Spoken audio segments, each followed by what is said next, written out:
Sud Radio, le journal des sports. Eh bien, nous avons une sacrée actualité en matière de sport, n'est-ce pas, Morgane Thomas? Bonjour, Morgane. Bonjour, Frédéric, et bonjour à tous. Allez, et oui, des victoires sur les fils en top 14 hier. On va commencer avec le Racing 92, vous l'entendrez. En Ligue 1, un duel pour le podium à suivre entre Nice et Monaco. Et puis du tennis également à l'actu. Un pro de la discipline sera avec nous en direct tout à l'heure. Incontournable, vous êtes sur Sud Radio, il y a toujours ce palpitant pour le rugby. Donc nous commençons par le top 14 et la victoire à la sirène, comme on dit, du Racing hier. Oui, victoire arrachée à Lyon, score 22-20, avec ce dernier essai sur le fil, signé Tristan Teder. Vous l'avez vécu en direct sur Sud Radio. Oh, il a fait une superbe course, l'ancien Toulousain et Parisien. Ça ressortir Teder, l'essai de Tristan Teder qui a feinté la passe et qui vient aplatir enfin le troisième essai du Racing 92 au bout d'une action à plusieurs temps de jeu. Et oui, match commenté, vous l'avez entendu, par Rémi Dos Santos. Les Lyonnais donc déçus, comme le capitaine Baptiste Couillou, auteur du seul essai de son équipe hier soir. Il est au micro Sud Radio de Julien Vert. C'est vrai qu'ils avaient un banc XXL ce soir, mais je pense que quand même on a répondu présent de manière générale. C'est vraiment des petits détails qui nous font plonger et qui font basculer le match. Aujourd'hui, honnêtement, on peut s'en prendre qu'à nous-mêmes, à mon avis. C'est ça qui est regrettable. Les autres résultats de la 5e journée de top 14 hier. Enfin, une victoire pour Perpignan, 26-22 contre Toulon. Le RCT repart avec un bonus offensif. Courte victoire d'Oyonnax sur La Rochelle, 19-17. Clermont a facilement battu Bayonne, 46-14. Le Stade Français à domicile l'emporte sur Castres, 39-16. Et Bordeaux, mené par le capitaine Maxime Lucu, a battu Montpellier, 26-13. À suivre ce soir, Frédéric, Pau contre Toulouse. Coup d'envoi à 21h05. Oui, le U se dit bien U, même si c'est toujours un peu particulier dans ce cas-là. Alors des matchs ce soir sur Sud Radio et toute l'équipe avec l'excellent Rémi Dos Santos. Ça, j'ai noté. Ligue 1, donc football maintenant. Hier, 2 matchs, mais pas de but. 0 but marqué. Match nul entre Lorient et Lens. Des occasions de chaque côté, mais les gardiens ont été très efficaces, il faut le dire. Au Vélodrome, Marseille et Lille se sont neutralisés. L'OM reste coincé à la 8e place, le ventre mou de la Ligue 1. Bon, avec un match de retard, on le rappelle, et à 7 points derrière le LOSC qui clôture le top 4. Les deux, d'ailleurs, jouent en compétition européenne. Ce jeudi, Marseille contre l'AEK Athènes en Europa League et Lille contre le Slovan Bratislava en Ligue Europa Conférence. Les Slovaques. Alors, face à face pour le podium à suivre aujourd'hui pour la 11e journée de cette Ligue 1. À 17h05, Monaco 3e accueille Brest 6e. Mais ce soir à 20h45, Nice à domicile peut reprendre la tête du classement devant le PSG en battant Rennes 10e. Plus tôt à 13h, Lyon accueille Metz. Et puis 3 matchs à suivre à 15h, Toulouse, Le Havre, Nantes, Reims et Strasbourg, Clermont. Allez, la Ligue 2, et si j'osais, je dirais que Bordeaux glisse dans la zone rouge. Eh oui, mais c'était un match catastrophique. Vous pouvez oser. Les Girondins ont été battus sur la pelouse de Bastia 3-1. Bordeaux pointe désormais à la 17e place et donc relégable. Du côté de Saint-Etienne, c'est une fin de série après sa défaite contre le Paris FC 0-1. Elle nous avait habitués à tout gagner en judo. Clarisse Agbenienou, eh bien non, on parle des championnats d'Europe là. Et oui, coup dur pour la championne du monde en titre qui a été battue hier au championnat d'Europe de Montpellier. Vous l'avez dit, après repêchage et prolongation, elle laisse donc échapper une médaille de bronze. Mais la sélection française de judo féminin n'est pas en reste. Déjà 2 médailles d'or décrochées hier, on le rappelle, par Bouclier et Bouchard.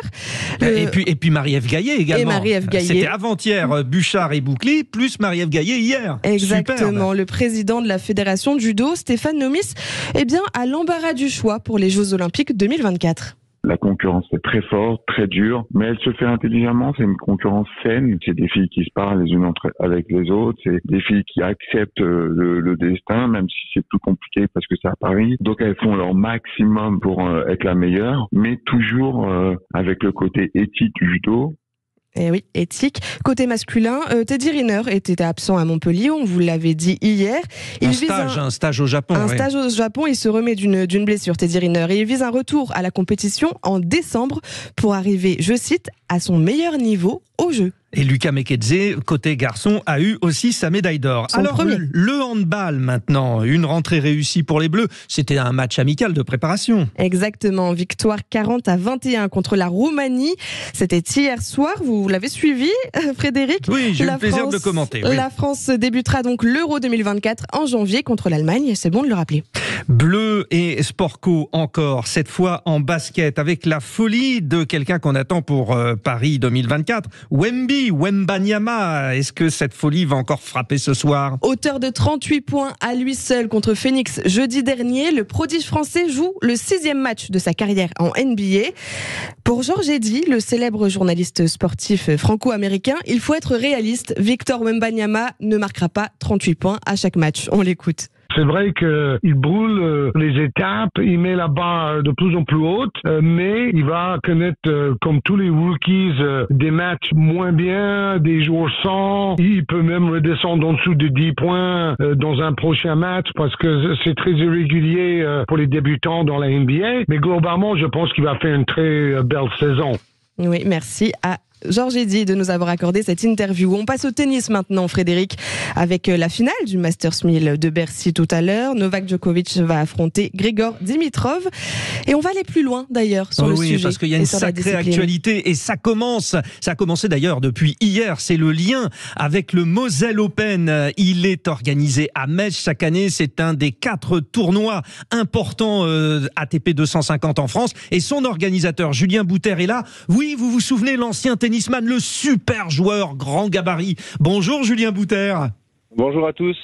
Bon Julien, on va revenir sur le Moselle Open dans un instant, mais Bercy a souffert. Est-ce que ça veut dire qu'il y a des difficultés d'organisation? Là, dans le cadre de Bercy, il s'agit d'un tournoi Master 1000 qui n'est pas aux normes et il est question d'une délocalisation.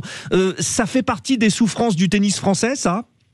Ouais, ça fait partie des souffrances du tennis français. Après, je sais pas, il faudra en parler directement aux interlocuteurs, mais c'est vrai que ça a un petit peu chauffé sur la toile, comme on dit, avec notamment par rapport à un public qui fait vivre le tennis. C'est vrai que moi, pour être dans le tournoi et l'avoir créé depuis 20 ans, une de mes premières préoccupations, c'est les gens qui viennent, c'est ceux qui font le tennis, c'est les bénévoles dans les clubs, c'est les licenciés, c'est ces amoureux du sport. Donc c'est vrai quand voilà, on entend que voilà, les gens ont été obligés de pouvoir voter 2 heures, 3 heures à l'extérieur. C'est vrai que voilà, c'est une galère pour atteindre Bercy d'une manière générale, mais là aussi la problématique, c'est d'avoir un certain nombre de cours et l'ATP est de plus en plus exigeante. En tout cas, on suivra ça. On a vu aussi que cette semaine, bien les Français avaient une nouvelle fois souffert. Alors les Français, on va les retrouver chez vous au Moselle Open avec bien sûr Hugo Humbert qui a été le seul à passer le premier tour à Bercy. Arthur Fils sera là, etc. Pourquoi c'est si dur pour les Français en ce moment ? Pourquoi c'est si dur? J'ai envie de dire pour toutes les nations, il y a un système qui est cyclique. On se rappelle, à une période, il y avait 3-4 Suédois dans les 10. À une autre époque, il y avait 4-5 Américains dans les 10. Là, à l'heure actuelle, il y en a très peu, voire aucun. Et c'est un des principes. Alors, il y a une génération. Alors, on sort aussi d'une génération exceptionnelle. Et ça, on oublie trop souvent de le dire. Parce que quand on a eu 4 joueurs qui ont été dans le top 10 sur les 10 dernières années... Simon, Gasquet, qui sera là d'ailleurs à Metz, Gasquet, et puis mon fils. Ouais. Plus d'autres comme Pouille ou Père qui ont été dans les 20. Donc tout ça fait qu'on sort d'une génération exceptionnelle. Après, on est dans un creux de vague. Il y a d'autres joueurs qui viennent. Avec vous le disiez, Hugo Humbert, le Messin. Il y a Arthur Fils.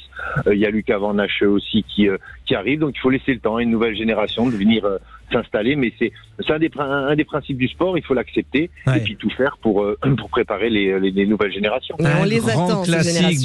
Morgane, laissez le temps au temps. Bon, il y a Murray, il y a Wawrinka, il y a Khachanov à Metz, chez vous, Julien Bouter, on va se régaler le Moselle Open. Merci Julien, on vous laisse à vos organisations parce que vous avez du boulot. Merci Morgane Thomas pour le Journal des Sports. Sud Radio. Parlons vrai. Parlons vrai. Sud Radio. Parlons